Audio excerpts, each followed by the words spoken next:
Do you know how to swim? No. I used to be able to like go from one end to the other end of the pool without ever lifting my face out of the water, but that's all I could do.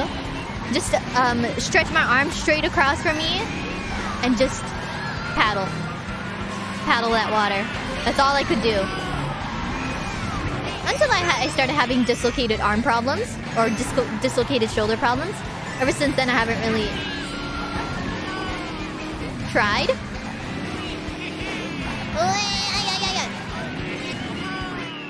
Okay. How did you dislocate your shoulder? PE class. PE class. I had to like throw a football in PE class. And that hurt. I still remember. So I had to throw a football. Like it was like throwing a football practice in PE, and we each had like a partner. I had my best friend at that point be on the other side of the football throw, and all of a sudden after I threw one and I dislocated my shoulder for like a split second. At first it only came out for 1 second and went back inside, but I was like screaming in pain and like I basically like fell down to the ground. She was like, "What happened? All you did was throw a football." I was like, "Something." I didn't even know what happened. I was like, "My shoulder hurts like crazy," because it went back inside right away. It was just like a split second dislocation in the very beginning. That's what happened, and then I told my PE teacher like, something happened. It hurts. My shoulder hurts, and they didn't know what the problem was because it went back in. You know. I still remember going to the nurse's office after that, having my parents pick me up, but while I was just so in pain, even though it went back in. And ever since then, I developed like a bad habit of dislocating my shoulder, and each time it would be worse. Like, not even me throwing stuff. Eventually, it got so bad that I eventually dislocated my shoulder in my sleep. Like, I would wake up in pain because all of a sudden the shoulder just dislocates when I was asleep. Yeah. And it won't go back in either. I went on an ambulance once with that. Yeah, like I dislocated my shoulder like a good 4 or 5 times. Yeah, it becomes a bad habit. Like, not a habit that you want to do, obviously. It's just your body just... Everything gets really loose once you dislocate your shoulder once. Yeah. Yeah, I had surgery. So, it should be much better now. Though, I've been, basically holding myself back with throwing balls now. Including... Like, I know some people that, like, really like going to bowling. Like, oh, let's go bowling! But I hold back because I don't want to dislocate my shoulder. It sucks though, because bowling sounds like so much fun. But thanks to that shoulder problem, ever since that year, I got a doctor's slip to like not have to participate in PE. And you guys know I'm not a PE person, so... Yep. So I got to sit in the back while everyone else is sweating. Sweating buckets, and I'm just like, ha ha ha ha ha in the back.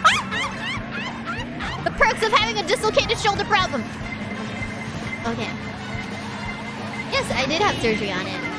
So I have experienced full-on body anesthesia. Oh, that was an experience.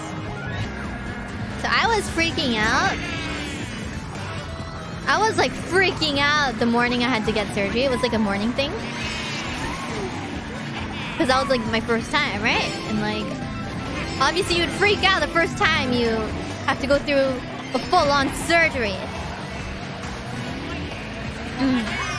You'd be like, what if the anesthesia kills me? Sort of thing, you know?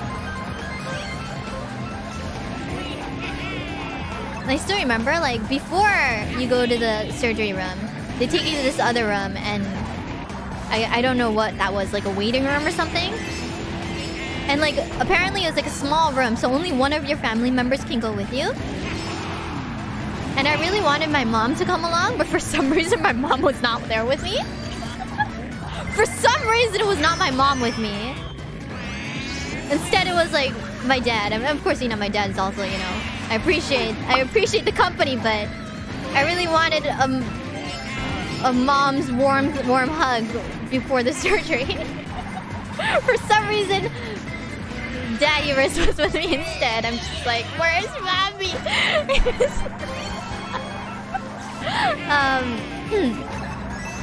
Oh wait, According to later on when I heard my mom's story after that, she was like, yeah, I don't know why I wasn't there with you. I was assuming that I was supposed to come with you, but for some reason, Daddy went in first or something like that. But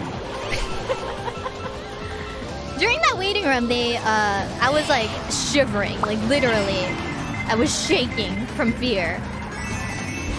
And then the nurses, they put me on an IV.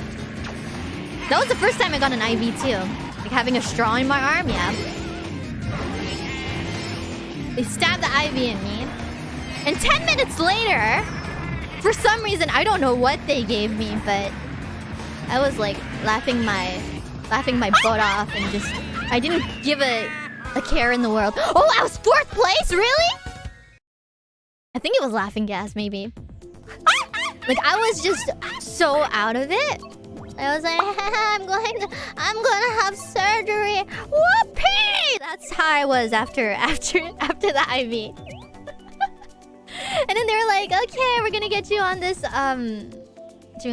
wheelchair. They get me on this wheelchair. I'm like, hey, yeah, wheelchair, woo! Woo! Wheels on the bus go round and round, sort of tension. And then they take me to the surgery room, just like, bye everyone, I'm going to surgery, the best thing in the world. Like literally, that's how I was. I don't know what was going on in my brain, but whatever they gave me in that IV, it really helped ease my tension. Yes. They get me on the really cold metal surgery table. I wasn't really thinking straight. And I was like, oh, it's so cold on this table, but whatever. I remember my dad saw me off. He was like, yeah, you looked so happy going to surgery. I'm pretty sure the IV, they had me on that IV for 30 minutes. 5 minutes in, I was already losing it.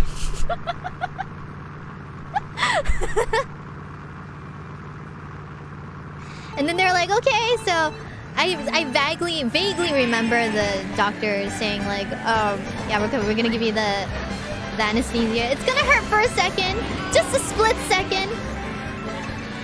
Ooh, Gunpei, you're in the way. And then I feel this very sharp stabbing pain, like, ow, like, ow, that hurt like hell, sort of thing. For less than a split second. Like, the moment I even tried to say ow, like, I couldn't even say the word ah. And I don't have any memory of what happened next. They knocked me out. It knocked me out before I could even say ah.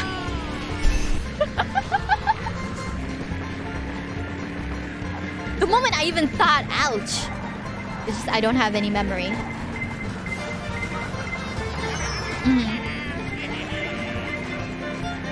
And the next thing I know, I wake up with a very, very, very dry throat because there was a tube helping me breathe the whole time. And being like, what, it's already over? The last thing I remember was just an ouchie that I couldn't even like finish that sentence. Sort of ow. It's pretty funny. That's how anesthesia is. You think ow and then like and before you know it, you're just, it knocks you down. I don't even know where they shoot the anesthesia in you. I don't know. All I know is that I felt something.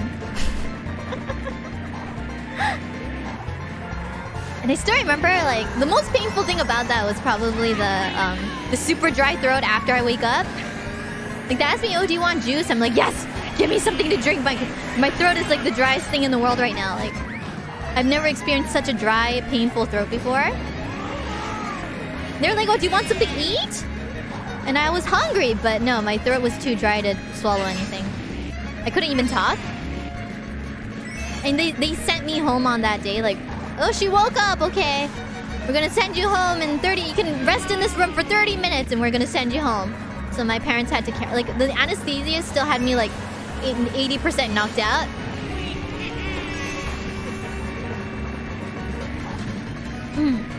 So, like, they had to drag me out of the hospital. They had to drag me out of the hospital. No time for recovery. Nope, you recover at home. Like, I had both of my parents, like, one on each shoulder, dragging me out of the hospital. And then when I went home, I slept a whole day. I slept like 25 hours after that. この番組はご覧のスポンサーの提供でお送りします。